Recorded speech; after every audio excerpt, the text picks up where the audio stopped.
आज उत्तर प्रदेश कांग्रेस मुख्यालय में प्रवेश वार्ता कर मैनिफेस्टो का इसका जिक्र करते हुए कहा कि उत्तर प्रदेश के लिए जो महत्व है उसके 5 आधार स्तंभ है। इस घोषणा पत्र को घोषणा पत्र के साथ साथ एक न्याय पत्र के रूप में पेश किया गया है। हिंदुस्तान के राजनीतिक इतिहास में ये पहला घोषणा पत्र है जो जनता द्वारा जनता की मांग पर जनता के बीच माननीय राहुल गांधी जी न्याय यात्रा करने के दौरान जनता से अपेक्षित है। राहुल गांधी जी ने 1 साल की यात्रा करे, उसे यात्रा से निकले सार को इस मैनिफेस्टो में पेश किया गया है। देखिए, हमारे नेता आदरणीय आराधना मिश्रा मोना जी एवं पार्टी के वरिष्ठ नेता आदरणीय प्रमोद तिवारी जी अखिल घोषणा पत्र के साथ साथ ये देश की जनता के सामने एक न्याय पत्र के रूप में, एक न्याय संकल्प के रूप में इसे पेश किया गया है। मुझे खुशी है ये बतलाते हुए कि हिंदुस्तान के राजनीतिक इतिहास में ये पहला वो घोषणा पत्र है जो जनता के द्वारा जनता की मांग पर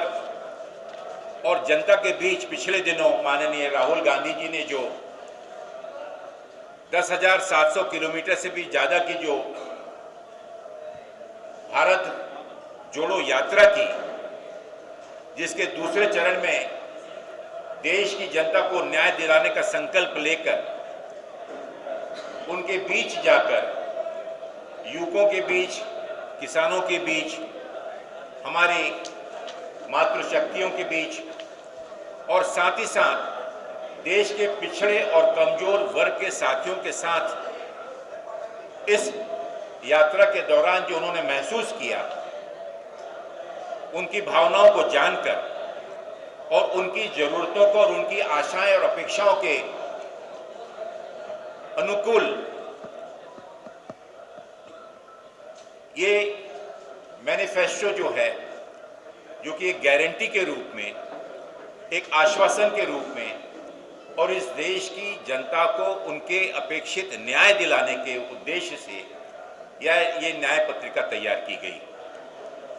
इसके प्रमुख 5 स्तंभ जो हैं, हिस्सेदारी न्याय, युवा न्याय, किसान न्याय, न्यारी न्याय और श्रमिक न्याय, ये 5 स्तंभों से निकलकर 25 ऐसी वो गारंटियां कांग्रेस पार्टी और इंडिया गठबंधन के माध्यम से हम देश की जनता के सामने उनका विश्वास हासिल करने के लिए जा रहे हैं। इन न्याय पत्रिका की जरूरत क्यों पड़ी? ये एक बहुत ही अहम प्रश्न है कि आज के वर्तमान राजनीतिक स्थिति में जहां देश का हर वर्ग का ये महसूस कर रहा है, एक घुटन महसूस कर रहा है, जहां पर देश में बेरोजगारी चरम सीमा पर है, देश में महंगाई आसमान छू रही है, रुपए की कीमत आधे से भी कम रह गई है, देश की अर्थव्यवस्था चरमरा गई है और देश के सामने इस देश का युवक और आने वाली भावी पीढ़ी अपने आप को दिशाहीन महसूस कर रही है।